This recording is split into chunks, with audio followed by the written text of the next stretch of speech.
Good morning, and here we are today in Conway, North Wales. I'm delighted to have been able to get on board the Island Reach, which is one of the Youth with a Mission ships, and I'm here with Captain Jeremy McWilliam. Thank you very much for giving us some time today. So we're here looking to see what is this ship all about and what has it got to do with you. Is there anything you can do to help? Is there anything that you could contribute in any way, perhaps in being involved in the future? Jeremy, what are you doing here in Conway? It's a funny place for a medical ship to be. Well, Youth with a Mission has been involved with medical vessels for a long time, and basically most of them have gone to English-speaking nations. And YWAM Switzerland now is a French-speaking discipleship school, and their aim has been to provide medical ships now to French-speaking nations. So that is the reason that YWAM Switzerland, have bought this vessel. But because we bought it in Glasgow, they asked YWAM England if we would look after it and service it and prepare it for its voyage to Madagascar in June or July, something like that. So it's come from Glasgow to here successfully, and now we're going through the renovation and maintenance program for its onward voyage. And I've had a look around the ship prior to doing this interview, and there's a lot of renovation going on. And can you tell us something of what the plans are? Basically, on the foredeck, we're going to strip the foredeck completely and build a medical unit for accommodating doctors and nurses. So there'll be 7 berths on the foredeck, and then the main holds will be converted into a dentist unit, an eye surgery, consulting room, dispensary, and consulting room. So that's the plan for the 2 holds below. So it's all the foredeck unit, and that's a lot of steel fabrication and rebuilding of the ship basically. But we've had tremendous sponsors here that are already chipping in and offering help for us. And from the local North Wales area, what sort of support have you had for this project? Well, I mean, surprising, wonderful support, to be honest. That's one reason why we decided to renovate the boat here rather than in Madagascar.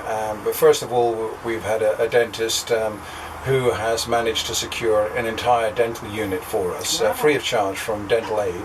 And then a steel fabricating company in Liverpool has offered to do the steel manufacturing for us, and that again free of charge.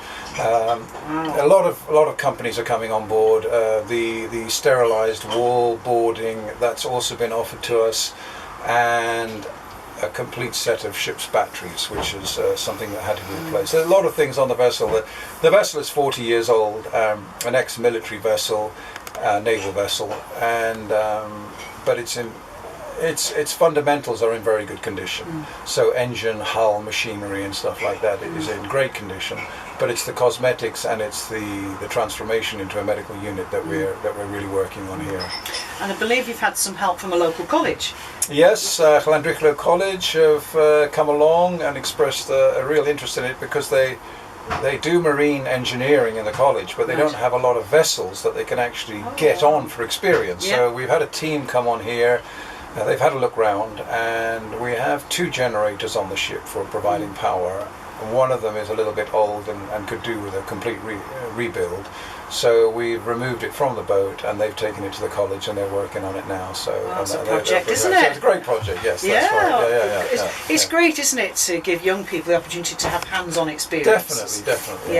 I mean, the location here in Conway is a fabulous location, and a lot of the helpers that we've had, volunteers, painters, engineers, carpenters, welders, the whole lot, are people that have basically walked along the quay and seen us and asked if they can help. So there's been a very, very friendly welcome here. People are fascinated with a small ship like this being converted into a medical vessel, going 8,000 miles through the Suez Canal to serve the people of Madagascar that simply don't have the medical facilities that we take for granted. And if anybody who does want to get on board that doesn't happen to be passing the vessel on the harbour, how can they get in touch with you? Basically, at the end of this video clip, there'll be a website link and Facebook as well, that you can get in touch with us, or you can email me direct if you are interested in helping or volunteering or crewing or whatever else. And I guess my email will be also on the end of this clip. Yes, we can sort that out, yeah. And what sort of crew or medical people do you need? Well, as I said, she'll carry 7 medical staff when she's in Madagascar. So a dentist, an eye surgeon, a doctor. That would be 3 main ones, and then 4 support staff. So maybe a couple of nurses, a dispensary, and things like that. So that, and then on crew we carry captain, engineer, cook, 2 deckhands, and possibly a second engineer. So in total there'd be 6 crew on here and 7 medical staff, which is quite a gang on a small boat like this. Yeah, it is. That's sort of you have to get along, don't you? Yeah, you got to get along with each other. That's true. And what about the sail? I mean, projected departure date is June or thereabouts, or later if necessary. But how long will it take to sail over to Madagascar? Okay, I would say around about 2 months, going via the Suez Canal. She probably could get there quicker, but we're going to have to stop to refuel and also rest for the crew. And there'll be 2 crews. One crew will take it from here probably to the Suez Canal, and then the second crew will take it from the Suez Canal down to Madagascar. Right. Okay, so that's quite a journey. And when you get to Madagascar, what will happen then? I believe there's a land base, yes, there's an established land base there that are already providing medical care in very small boats, a sort of day medical care up and down the rivers and the canals.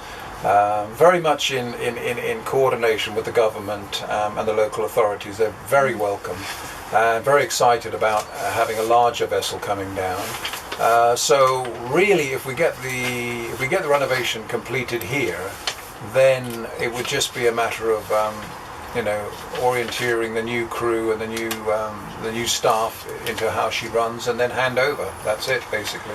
And the population of Madagascar, I was reading a very informative Island Reach project funding proposal. So if you would like to have more details about this, please contact Tony, whose email will be on this film as well. 27.6 million people live in Madagascar, mostly living around the coast, as the interior is dominated by a tropical rainforest. And it's the 4th biggest island in the world, so there's a lot of scope, isn't there? And most people live on the coastline, on the rivers, because road transportation is very poor there. So a lot of it, like the Amazon, people travel on small boats up and down the rivers. And there's a whole canal system that the French built down the east coast of Madagascar, about 700 kilometers, I think. And that will be our main operating area, up and down that canal and rivers that feed into it. Yeah, and there's medical teams from the Mercy Ministries, from Youth with a Mission, working there. I think maybe since 2007. Yeah, they've been there quite a while. Yeah, a long time already. A well-established team. Yeah. That's right, and they are really ready to provide better and more service to the people. I mean, and the benefits of having a ship with those units on just is more efficient, isn't it? More time efficient for the surgeon and the dentist's time. Yeah, I mean, we have spoken with dentists that have already worked, with field hospitals and things like that, and it functions, but it's much more challenging. Whilst if you've got your food and your accommodation and your air conditioning and everything else in a sterile environment on a ship, you can provide an infinitely better service. Yeah, that's great. And so there's an example, isn't there, of a functioning vessel similar size to this on another ministry's website, isn't there? Yeah. Yes, we've got 2 other vessels identical to this.